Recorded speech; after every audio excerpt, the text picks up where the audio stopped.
सभी शिक्षक एवं शिक्षिका भाइयों एवं बहनों को मेरा नमस्कार।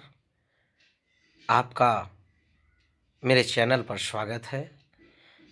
हम लेकर आ रहे हैं डीबीटी के नए वर्ज़न के बारे में जानकारी देने के लिए। जो मुझे जानकारी प्राप्त हुई है उसको हम देना चाहते हैं, आपसे शेयर करना चाहते हैं, जिससे आप सभी को जो भी थोड़ी बहुत परेशानी है वो दूर हो। आइए हम चलते हैं हम अपने मेनू पर।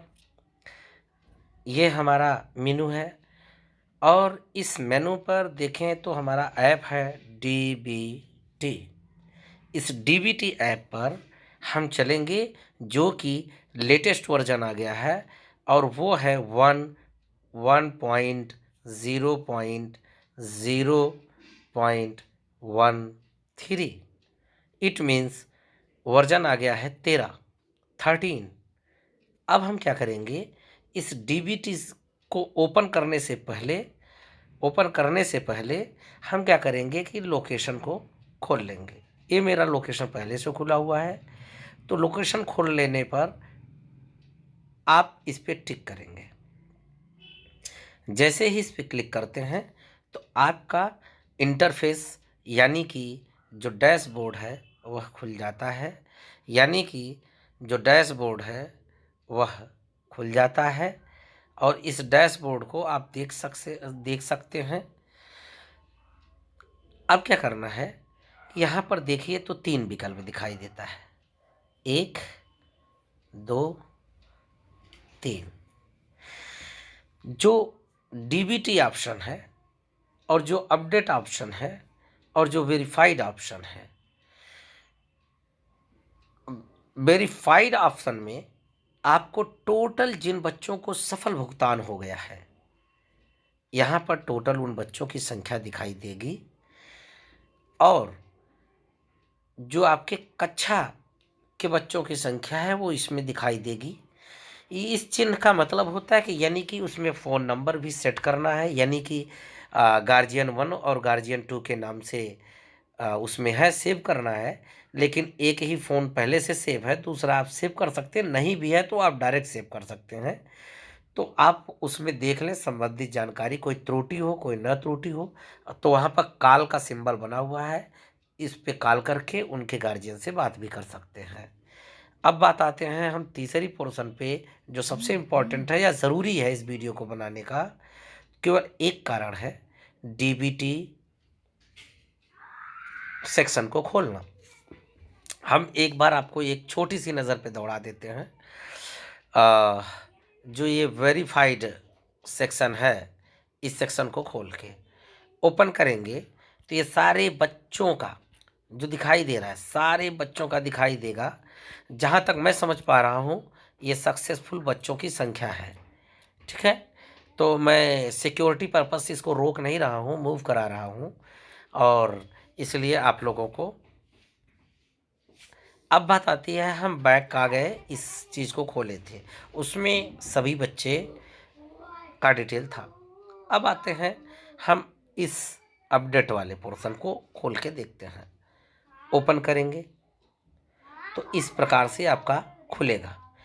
यहाँ पर नीचे खिसकाते जाएंगे और नीचे जब बढ़ेंगे आगे की तरफ तो यहाँ पर जो 1 2 3 लिखा है, उसी प्रकार से आप किसी एक कक्षा का जितने बच्चों की संख्या होगी आपके द्वारा भरा गया होगा उसमें दिखाई देगा। ये जिस प्रकार से है। अब मैं बैक हो गया, वापस मैं आता हूँ, चलता हूँ। जो सबसे इम्पोर्टेंट है, इस डीबीटी पर क्लिक करता हूँ, फिर आगे देखता हूँ क्या होता है। आप यहाँ पे क्लिक करें, इसके बाद आप इस नेक्स्ट पोर्शन पे जाएं और इस नेक्स्ट पोर्शन के टिक करें। अब आप आ गए डीबीटी के डैशबोर्ड पर। तो यहाँ पर जब पहले से ही 0 दिखा रहा है तो इसका मतलब अभिभावकों माता पिता का डाटा भरें और प्रमाणित करें। जब यहाँ 0 हो गया है तो इसका मतलब कि यहाँ पर कोई भी बच्चे की संख्या नहीं है। अतः ये हम कार्य पहले ही पूर्ण कर चुके हैं। आज 2-4 महीने पहले। तो आइए हम नेक्स्ट सेक्शन पे चलते हैं। जैसा कि ये सेक्शन देख रहे हैं, हमारा पहला सेक्शन कैटेगरी प्रमाणित छात्र। इसमें देखिए संख्या जो दिखाई दे रही वो 33 दिखाई दे रही है।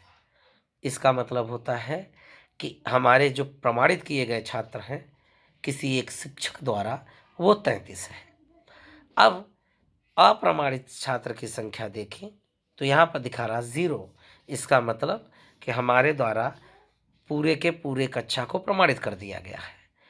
अब बीओ को भेजे गए छात्रों की संख्या पहले शुरुआत में ये 33 थी, अर्थात टोटल था, लेकिन अब सिर्फ 2 बचा है।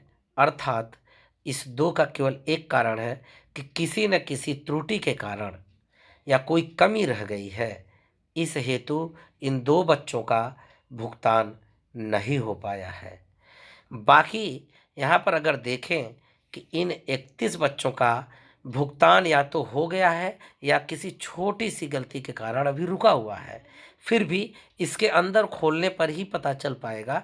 लेकिन खोलने से पहले मैं बता दूं, इस वाले सेक्शन को मैं खोलूंगा नहीं। इस पे सभी बच्चों का सर्वर पर भेजे गए डाटा होगा। जो सर्वर पर भेजे गए डाटा होगा तो इस पर ध्यान देना है। और इसमें कोई दिक्कत नहीं आती है, क्योंकि ये अगर देखना ही है तो आप हमारे पिछले वीडियो में जा कर के आप देख सकते हैं, जो डीबीटी समस्या के नाम से जारी किया गया था। अब एक सेक्शन बचता है, यह बीओ द्वारा वापस भेजे गए छात्र। यहाँ पर 0 दिखा रहा है, अर्थात बीओ द्वारा किसी भी छात्र को मेरे डैशबोर्ड पर रिटर्न नहीं किया गया है। अर्थात यदि कोई त्रुटि होता, कोई डिफ़ॉल्ट होता, कोई बच्चा ड्रॉप आउटेड होता तो शायद यह रिटर्न होता, लेकिन हमारे यहाँ सही था तो इसलिए नहीं भेजा गया है। अब आते हैं सबसे इम्पोर्टेंट पार्ट पे। जो सबसे इम्पोर्टेंट पार्ट है वो ये है, सबसे इम्पोर्टेंट जो पार्ट है वो ये है, पीएफएमएस बैंक खाता सीडिंग ऑब्लिक भुगतान रिपोर्ट्स। इस वाले सेक्शन को हम खोलते हैं। ये मत सोचिए कि यहाँ पर 31 की संख्या दिखा रहा है तो इसका मतलब कि 31 लोगों का सफल भुगतान हो चुका है। नो, 31 लोगों का ज़रूरी नहीं है कि भुगतान हो चुका है। इसमें खोलने पर ही पता चलेगा कि कितने लोगों का भुगतान हुआ है कि नहीं। आइए इस पर क्लिक करते हैं, इस वाले सेक्शन को खोलते हैं। अब इस वाले सेक्शन पे खोलते हैं तो यहाँ पर देखिए 4 सेक्शन दिखाई दे रहे हैं, 2, 3, 4। अब इस 4 में ध्यान दें तो देखिए यहाँ पर सीडेड आधार बैंक खाता यहाँ पर टिक दिया है। इसका मतलब कि जितने सीडेड आधार बैंक खाता हैं वो यहाँ पर सफल भुगतान में शामिल हो चुके हैं। और विफल में देखिए तो अभी एक भी बच्चे का नहीं संख्या दिखा रहा है। अब बात आती है अनसीडेड में। अनसीडेड आधार बैंक खाता में 2 बच्चों की संख्या दिखाई दे रही है। अब होता क्या है कि पहले हम अनसीडेड कर लें। तो अनसीडेड आधार में इसका मतलब, सीडेड का मतलब यहाँ पर है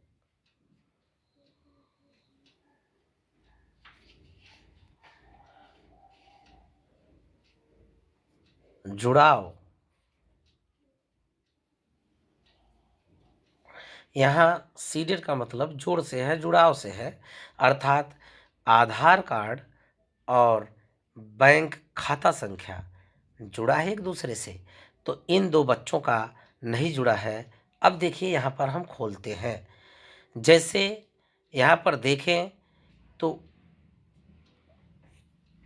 यहाँ पर लिखा गया है, क्या आपने अभिभावक से बैंक खाते को आधार से सीड माने जुड़ा होना, सीड तथा खाता चालू होने की सूचना प्राप्त कर ली है। अर्थात यहाँ पर यह कहना चाहता है कि जो बच्चे का खाता से नहीं जुड़ा है बैंक का खाता संख्या, उसको आधार से जुड़वाने के बाद यहाँ पर आप टिक मारेंगे। जो ये सेक्शन दिख रहा है, इस जगह पर जो बॉक्स दिख रहा है, इस बॉक्स को ज़रा आप गौर करें। तो इस बॉक्स पर टिक मारेंगे और टिक मारने के बाद उस बच्चे का पुनः जो आगे की प्रक्रिया होगी वह करेंगे। और जैसे ही आगे की प्रक्रिया करेंगे, फिर से उस बच्चे के खाते में पैसा आ जाएगा। जैसे यहाँ 2 बच्चों का दिखा रहा था, तो 2 बच्चों का है। अब बात आती है कि यहाँ पर 2 चीज़ें दिखा रहा है, एक सीडेड तथा खाता चालू। अब मैटर आता है कि सीडेड का मैटर तो ये सफल हो जाएगा कि सीडेड का मैटर यहाँ पर ये कंप्लीट हो जाएगा कि जैसे ही अकाउंट नंबर जोड़ दिया जाएगा किससे, आधार से, तो यहाँ का मैटर तो समाप्त हो जाएगा इस जगह का। किंतु चालू खाता का मैटर में क्या करना है कि जब कुछ लंबे समय तक बैंक में लेन देन नहीं होती है तो क्या होता है, डोरमेंट स्टेज में चला जाता है।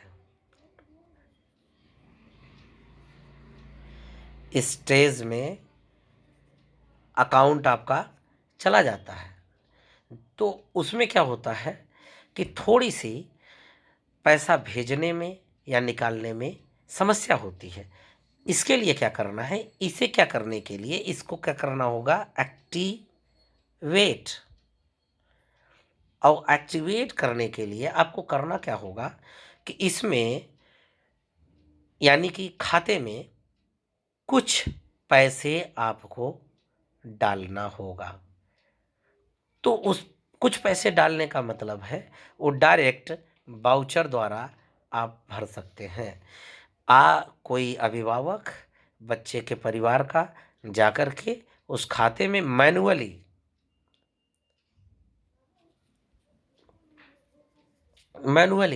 जाकर के डाल दे, तो यह भी समस्या आपकी हल हो जाएगी। अर्थात खाता आपका चालू हो जाएगा। अब बात आती है कि जब खाता चालू हो जाएगा तो आगे की प्रोसेस आप यहाँ से टिक मार के कर सकते हैं। इस प्रक्रिया से आप निपट जाएंगे और इसके बाद आप बैक होइए। जो सबसे बड़ी समस्या है वो समस्या ये है कि जैसे यहाँ पे दिखा रहा है कि 29 बच्चों का सफलपूर्वक भुगतान हो गया है, किंतु इस सफल भुगतान में भी एक समस्या है कि 29 बच्चों के बजाय कभी आप जनरली क्लास में पता करिए तो 15 से 20 बच्चे बताते हैं कि सिर्फ मेरा ही आया है, अर्थात बाकी बच्चों का क्या हुआ। तो यहाँ पर क्या करेंगे कि आगे बढ़ते हैं तो आपको पता चलेगा, क्लियर होगा कि आगे क्या हुआ होगा। आइए आगे चलते हैं। इस वाले पोर्शन पे हम टिक करते हैं, फिर आगे बढ़ते हैं क्या होता है। अब बात आती है कि यहाँ बच्चों का डिटेल, जो 29 बच्चे हैं उनका डिटेल आ जाता है। उन 29 बच्चों के डिटेल पर हमें क्या करना है, एक जानकारी लेना है। उस जानकारी को बहुत ही केयरफुली ध्यान देना है कि कैसे क्या काम करना है, कैसे नहीं काम करना है। जैसे यहाँ पर क्या करना है कि हमने जब डीबीटी पर फॉर्म अप्लाई किया था या डीबीटी को जब हम फिलअप किए थे तो हमने देखा था कि बैंक ऑफ बड़ौदा और अकाउंट नंबर कुछ था, इस पे हमने सीडेड किया था, इसको हमने फिलअप किया था। किंतु इसमें क्या किया गया, सपोज दैट कि इस बच्चे का अभी पेमेंट यहाँ लिख रहा है सक्सेसफुल, लेकिन उसके खाते में नहीं आया है, तब क्या होगा। परेशान आप भी, परेशान बच्चे भी। तो उससे क्या करना है कि आपको यहाँ पर देखिए कोई विकल्प नहीं दिखा रहा है कि आपको क्या करना है। तो इस पूरे स्क्रीन पर आप कहीं भी किसी एक बच्चे के सेक्शन पर, चूंकि ये बच्चों का सेक्शन अलग है, सेक्शन इस रेड लाइन द्वारा अलग कर दिया गया है, इस रेड लाइन द्वारा, तो ये अलग बच्चे का सेक्शन है, नीचे का अलग बच्चे का सेक्शन है। तो करना क्या है कि आपको इस बच्चे के सेक्शन पर कहीं भी टच कर लीजिए। अब क्या करना है कि आपको एक चीज़ मैच करना है और बच्चे को बताना है कि ये बच्चे की समस्या का समाधान है। जैसे यहाँ पर आपने जो अकाउंट नंबर भरा था, वो और जो अकाउंट नंबर यहाँ का है पेमेंट स्टेटस में, यहाँ पर ये दोनों अगर यदि सेम है